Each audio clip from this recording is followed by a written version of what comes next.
Good morning Odisha महांत news रे आपनकु स्वागत। आज 4 अक्टोबर शुक्रवार मु आपनक पई नै आसीछि देश विदेशर 30 टी बड़ खबर। आपनकु अनुरोध वीडियो को संपूर्ण देखिबे और एहाकु लाइक करिया नंबर 1 बंगोपसागर रे घूर्णिबलय सृष्टि। आज लघुचाप आशंका नाही बात्या भय।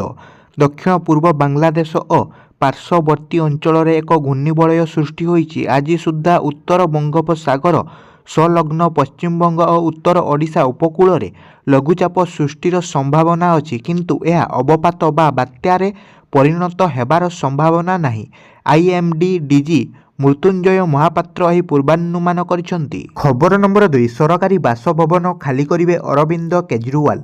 दिल्लीर पूर्वतन मुख्यमंत्री तथा आम आदमी पार्टीर संयोजक अरविंद केजरीवाल शनिवार मुख्यमंत्री बासभवन खाली करिवे। यापर अरविंद केजरीवाल नुआ दिल्ली विधानसभा रहिबे। से आप सांसद अशोक मित्तलଙ୍କ घरे रहिबे। अशोक मित्तलଙ୍କ घर 5 फिरोज शाह रोड रे अवस्थित। आप मुख्य तांको विधानसभा एवं नुआ दिल्ली निर्वाचन पई प्रचार करिवे। दलर नेता काउंसिलर विधायक एवं सांसद माने अरविंद केजरीवालଙ୍କୁ सेमानଙ୍କ घर प्रदान करथिले। खबर नंबर 3 परीक्षा रे अनियमितता सह ऑनलाइन परीक्षा को विरोध। अयोग्य संस्था को योग्यतार दायित्व सरकार देइथिबारु एहाकु विरोध करिसंती आरआई अमीनो आशाई प्रार्थी। परीक्षा ऑनलाइन बदल रे ऑफलाइन करिबाकु दाबी करी भुवनेश्वर रे मंत्री सूर्यवंशी सूरजंक बासभवन सम्मुखरे भिड़ लगाइछंती आशाई।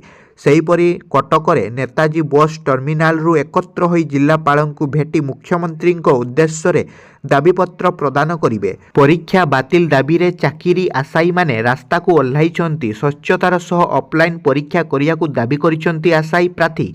सरकार तांको कथा न मानिले आगकु आंदोलन तीव्र हेबो बोली चेतावनी देइछंती। खबर नंबर 4 राज्यर प्रथम कलरा पतरिया बाघ गणना रिपोर्ट आसिला। राज्यर प्रथम कलरा पतरिया बाघ गणना रिपोर्ट। ओडिशा रे अछंती मोट 696 कलरा पतरिया बाघ। एनटीसीए रिपोर्ट अनुसार 2022 रे थिले 568 कलरा पतरिया। 2018 रे कलरा पतरिया बाघ संख्या थिले 760। चलित थर निजस्व कलरा पतरिया गणना करिछि वन विभाग।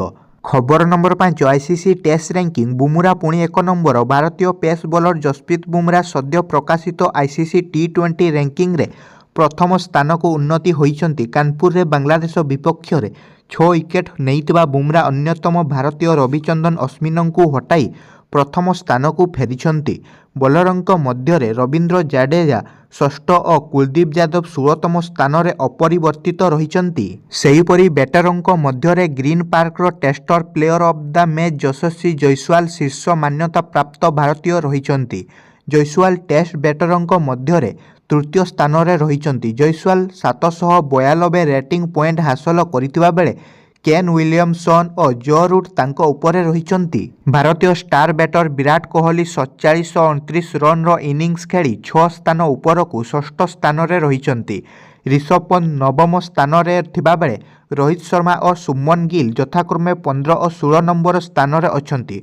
ऑलराउंडर तालिका रे रविंद्र जाडेजा 1 नंबर स्थान बजाय रखिथिबा बेले रविचंद्रन अश्विनी द्वितीय और अक्षर पटेल 7म स्थान रे रहिछंती। खबर नंबर 6 दायित्व नेले एसपी उमाशंकर दास और डीसीपी पिनाक मिश्र।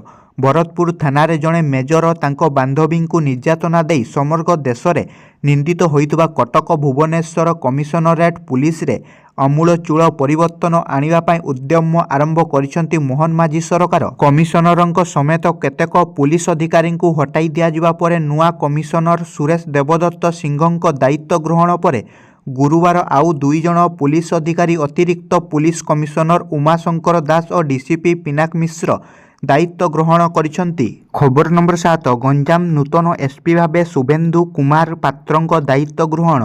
गंजाम जिल्लार नूतन एसपी भाबे कार्य जोग देइछंती शुभेन्दु कुमार पात्र।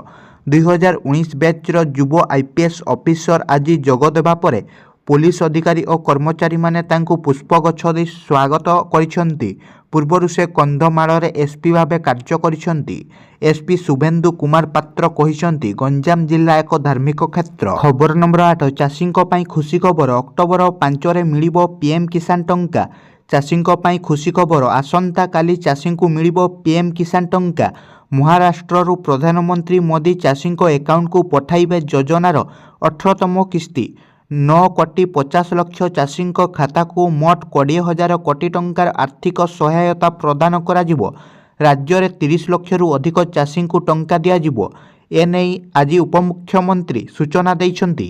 ଖବର ନମ୍ବର 9, ଓଡ଼ିଶାରେ ହେବ ଶିଳ୍ପ ହବ୍। ମୁଖ୍ୟମନ୍ତ୍ରୀ ଉତ୍କର୍ଷ ଓ କନକ୍ଲେଭ୍ ପାଇଁ ଦିଲ୍ଲୀ ଗସ୍ତରେ ଯାଇ ମୁଖ୍ୟମନ୍ତ୍ରୀ 34ଟି ଦେଶର ରାଷ୍ଟ୍ରଦୂତଙ୍କ ସହ 1-to-1 ଆଲୋଚନା କରିଥିଲେ। ବୈଠକରେ ଶିଳ୍ପମନ୍ତ୍ରୀଙ୍କ ସହ ମୁଖ୍ୟ ଶାସନ ସଚିବ ଉପସ୍ଥିତ ଥିଲେ। ହାଇ କମିଶନର, ବାଣିଜ୍ୟ କମିଶନର ଓ କୂଟନୀତିଜ୍ଞ ମଧ୍ୟ ଏହି ବୈଠକରେ ସାମିଲ ଥିଲେ। ତେବେ ଓଡ଼ିଶାରେ ପୁଞ୍ଜି ବିନିଯୋଗ ସୁଯୋଗ ନେଇ ମୁଖ୍ୟମନ୍ତ୍ରୀ ନିବେଶକଙ୍କ ସହ ଆଲୋଚନା ପରେ ବଡ଼ ସୂଚନା ଦେଇଛନ୍ତି। ମୁଖ୍ୟମନ୍ତ୍ରୀ କହିଛନ୍ତି, ପୁଞ୍ଜି ବିନିଯୋଗ ନେଇ ସକାରାତ୍ମକ ଆଲୋଚନା ହୋଇଛି। କିପରି ଅଧିକ ବିଦେଶୀ ପୁଞ୍ଜି ନିବେଶ ହେବ ସେ ନେଇ ଆଲୋଚନା ହୋଇଛି। ଆଲୋଚନା ଫଳପ୍ରଦ ହୋଇଥିବା ମୁଖ୍ୟମନ୍ତ୍ରୀ କହିଛନ୍ତି। ସେ ଆହୁରି ମଧ୍ୟ କହିଛନ୍ତି, 2025ରେ ଓଡ଼ିଶାରେ ସର୍ବବୃହତ ଶିଳ୍ପ କନକ୍ଲେଭ୍ ହେବାକୁ ଯାଉଛି। ସେମିକଣ୍ଡକ୍ଟର, ପେଟ୍ରୋ କେମିକାଲ୍ସ, ଆଇଟିରେ ବିନିଯୋଗ ସମ୍ଭାବନା ଅଧିକ ରହିଛି। ଖବର ନମ୍ବର 10, ଗୁଳି ବାଜିବା ନେଇ ଗୋବିନ୍ଦାଙ୍କ ବୟାନରେ ସନ୍ତୁଷ୍ଟ ନୁହେଁ କ୍ରାଇମବ୍ରାଞ୍ଚ। ବଲିଉଡର ଲୋକପ୍ରିୟ ଅଭିନେତା ଗୋବିନ୍ଦାଙ୍କ ଗୋଡ଼ରେ ମଙ୍ଗଳବାର ଦୁର୍ଘଟଣାବଶତଃ ଗୁଳି ବାଜିଥିଲା। ତାଙ୍କୁ ସାଙ୍ଗେ ସାଙ୍ଗେ ଡାକ୍ତରଖାନା ନିଆଯାଇଥିବା ଏବଂ ସେ ଏବେ ସୁସ୍ଥ ଅଛନ୍ତି। ଡାକ୍ତର ତାଙ୍କ ଗୋଡ଼ରୁ ଗୁଳି ବାହାର କରି ସାରିଛନ୍ତି ଏବଂ ଖୁବ୍ ଶୀଘ୍ର ତାଙ୍କୁ ଡିସଚାର୍ଜ କରାଯିବ। ଗୋବିନ୍ଦା ଗୁଳି ବାଜିବା ନେଇ ବୟାନ ଦେଇଥିଲେ ତାହା କ୍ରାଇମବ୍ରାଞ୍ଚକୁ ସନ୍ତୁଷ୍ଟ କରିପାରି ନାହିଁ। ରିପୋର୍ଟ ଅନୁସାରେ ଯଦି ରିଭଲଭର 0.32 ବୋରରୁ ଫାୟାର ହୋଇଥିବା ବେଳେ ବୁଲେଟ୍ କିପରି 9mm ଥିଲା, ଏଥିରେ ଏହା ଫିଟ୍ ହେବନି। ଏହାପରେ ପୋଲିସ ତାଙ୍କ ଝିଅ ଟିନା ଆହାଜାଙ୍କୁ ମଧ୍ୟ ପଚରା ଉଚରା କରିଛି। ପୋଲିସ ଏବେ ଅଲଗା ଅଲଗା ଏଙ୍ଗେଲରୁ ତଦନ୍ତ କରିବାକୁ ଯାଉଛି ବୋଲି ଜଣାପଡ଼ିଛି। ଗୋବିନ୍ଦା ଘରକୁ ଫେରିବା ତାଙ୍କ ପୁନର୍ବାର ଜେରା କରାଯିବ। ଘଟଣା ଦିନ ଗୋବିନ୍ଦାଙ୍କ ସହ ଆଉ ଜଣେ ଅଭିନେତା ଥିବା ନେଇ ସନ୍ଦେହ ସୃଷ୍ଟି ହୋଇଛି। ଏବେ ସେହି ତୃତୀୟ ବ୍ୟକ୍ତିଙ୍କୁ ଖୋଜା ଚାଲିଛି।